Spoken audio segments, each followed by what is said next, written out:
Hi అండి. ఇవేంటో తెలుసు కదా మనందరికీ. పనస్తోలం తెలుసు కదా అందరికీ. కాకపోతే చాలామంది ఇది తినటానికి భయపడతారు.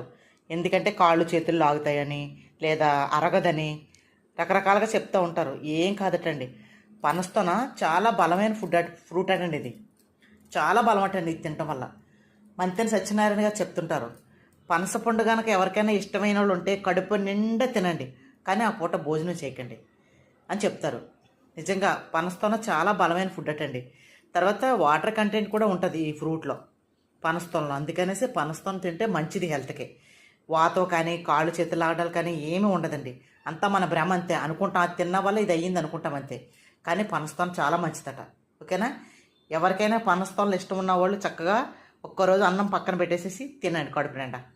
ఓకేనా? కాకపోతే కొంచెం తేలిగ్గా అరగదు, అది మాత్రం నేను చెప్తాను. కొంచెం స్లోగా అరుగుతుంది ఇది. ఓకేనా? తిన్న వెంటనే ఆకలేదు, బలమైన ఫుడ్ కాబట్టి పనస్తోన తినండి, హెల్త్కి మంచిది. ఓకేనా? ఏ ఫ్రూట్ అయినా మంచిదండి, కానీ మనం తినమంతే.